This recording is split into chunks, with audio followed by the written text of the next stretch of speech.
Hey guys, my part is on comparing China and the Ottoman Empire. So China and the Ottoman Empire had experienced the consequences of a rapidly shifting balance. Neither China or the Ottoman Empire were able to create the industrial economies or strong states required to fend off against European intrusion. China's imperial system collapsed in 1912, and the collapse of the Ottoman Empire led to a creation of the smaller but new nation state called Turkey. Hi, my name is Paulina. And I'm also Paulina, but a better one. And today we'll be sharing with you the second part of the comparison of China and the Ottoman empires. So come join us. Alright, so we'll be telling you how China's 20th century revolutionaries rejected the traditional Confucian culture way more truly than the leaders of modern Turkey rejected Islam. And how almost everywhere in the Islamic world, including Turkey, traditional religion retained private loyalties that later all became social bases for the renewal of many more places. Alright, so the Islamic civilization, unlike the Chinese counterpart, had many independent centers. But it was never associated with a single state, which was a deeply religious tradition that was in contrast with an outlook of Confucianism. However, many rural Chinese have retained some Confucian values that have made sort of a comeback into China. But in the end, Islam retained a hold of its civilization in the 20th century way more firmly than Confucianism did in China. So, guys, it's Delay. I'm going to be talking about the Battle of Adowa in 1896, Part 1. So on March 1st, 1896, two armies faced one another in the small town of Adowa in northern Ethiopia.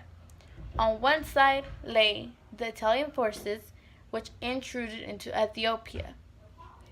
Their adjacent colony is Eritrea, and they were supplemented by African troops.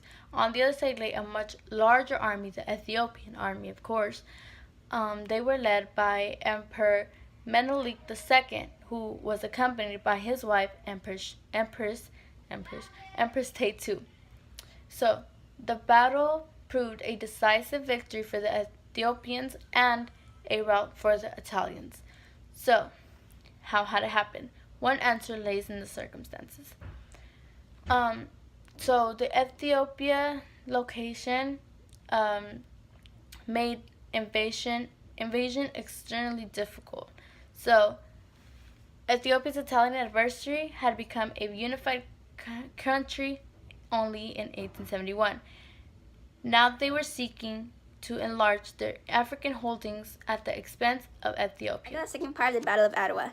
Building on the circumstances, Menelik's diplomacy and military strategy was highly effective. After becoming emperor, Menelik actively took advantage of European rivalries for territory and to pursue agreements with and to buy arms from Russia, France, Germany, Britain, and Italy. To create an agreement with Italy, he was willing to give some land in return for financial assistance and military supplies. But a problem occurred when the Italians thought the treaty implied an Italian protectorate over Ethiopia. Menelik rejected this and prepared for war. He ordered all the Italians to be removed and called for national mobilization. People came together to create a 580-mile march from Addis Ababa to Adowa, where the battle took place.